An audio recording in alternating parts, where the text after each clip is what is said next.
What's up, everyone? Marc Lobliner, CEO, MTS Nutrition, Chief Marketing Officer, TigerFitness.com, creator of the Outright Bar, and partner in Ambrosia. I wanted to talk today about why Brandon Curry can beat, or why he will beat Phil Heath at the 2020 Mr. Olympia.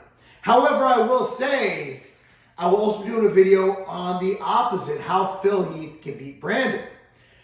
But here's what I see happening. I see Brandon winning the 2020 Mr. Olympia. I see him beating Phil right now. A lot of things can change by the time the Olympia rolls around. We got to factor in all these different variables that I'm going to present to you today. All right, I've been looking at Phil's physique, Brandon's physique, Phil at his best, Brandon at his best, which I think is not his best. I think could have come in a bit more conditioned last year. And I think that if they both come in their best, it's going to be a hell of a duel. I don't think either one of them are running away with it uncontested. I think no matter what happens, there will be controversy. Now, looking at their physique, Brandon has this beautiful taper.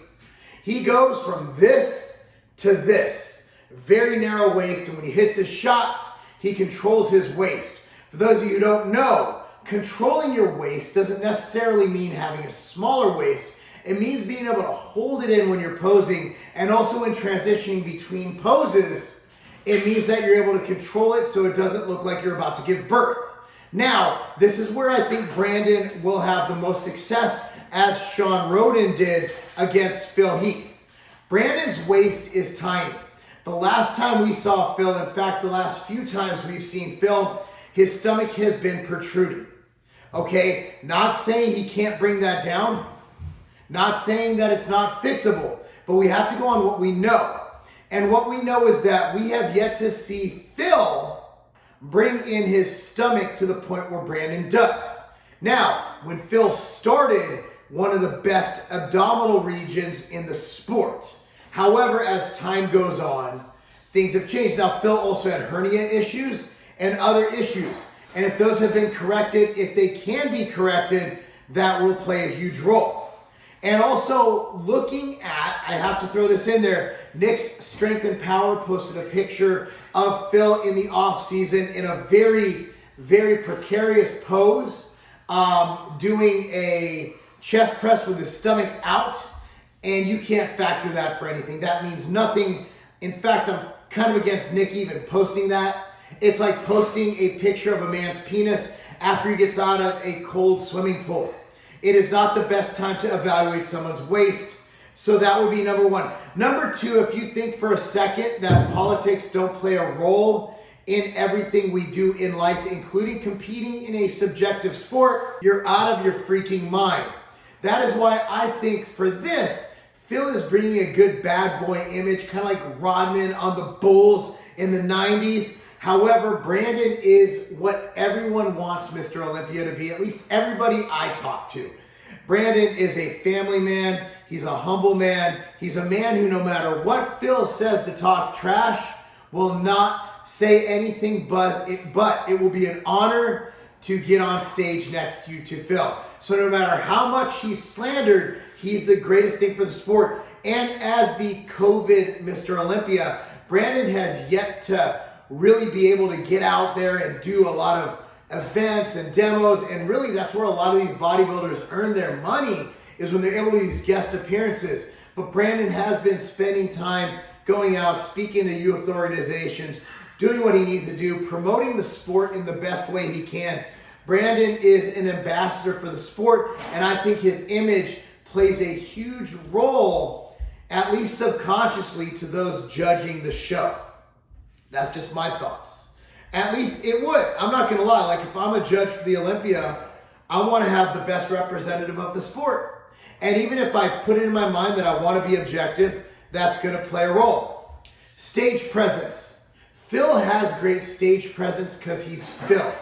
Because he's probably the second greatest bodybuilder of all time next to Ronnie Coleman. Phil is the gift. However, Brandon brings a nice electric smile, a good flow, a good presentation. This is where I see Brandon not being able to step to Phil as much, but he will be able to fend him off. Phil being Phil, getting on stage is all Phil has to do. Back in the day, Mike Katz pulled a beautiful show. Back before my time. He literally walked out, did a crab shot, and walked off stage and won the show. Everybody lost their minds. Phil is so good. Phil is so Phil. He doesn't have to do anything special on stage except maybe do a little Hogan. Can I hear that? Can you hear you say something? But Phil he has a great stage presence. But Brandon, again, he's older. He's been in this sport a long time.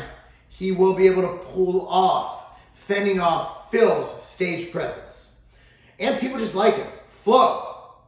Another thing Brandon has in his favor, not really favor, we can hold Phil off, is flow. Phil is the gift.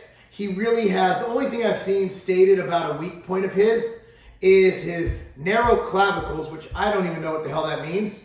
And also his stomach. So assuming his waist comes in, flow will be, we'll see.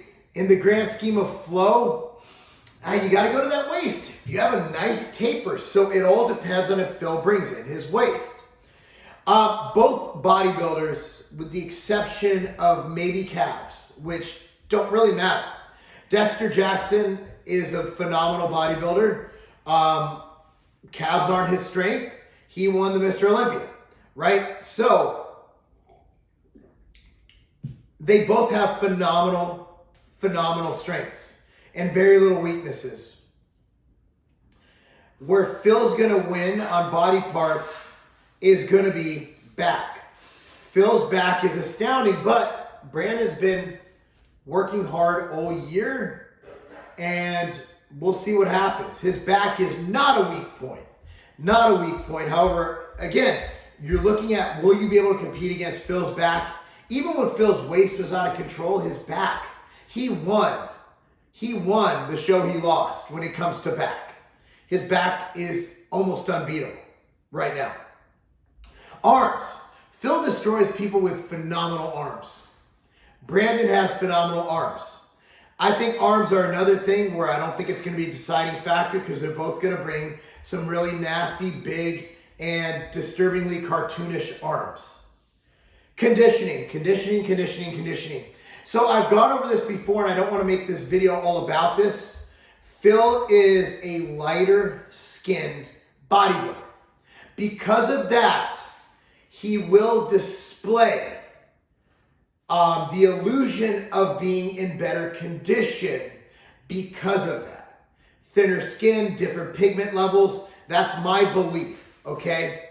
However, I think Brandon has shown he can come in shape. If Brandon comes in 5% leaner or more conditioned than he did last year, I don't think it's going to be an issue. However, if Phil actually takes his diet seriously, we will see. But that gets on to the next one, and the most important one is focus. Phil is Phil. He's the gift. Brandon, while an extremely gifted individual, realizes his shortcomings in being able to just get ready. Like when you get ready for a fight, a boxing match, you literally take 8 to 12 weeks and you go to something called a camp.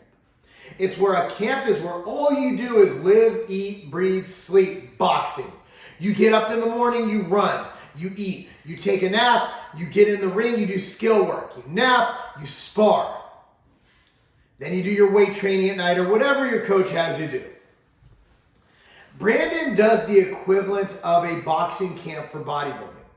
He has flown his big butt over the United Arab Emirates, over to Dubai, to all he does. All he has to do is get up in the morning, and everything else is routine. He does his cardio, he eats, he naps, he trains, he eats, he rests, repeat. Phil has life. Phil has family. Phil has a wife. Brandon has the greatest support team in the world in his corner. Anybody in bodybuilding will tell you that. Brandy, his kids, they're 100% behind him in making this work. They are willing to let their father go to another country So they're not destroying his chance. Look, I have 3 kids.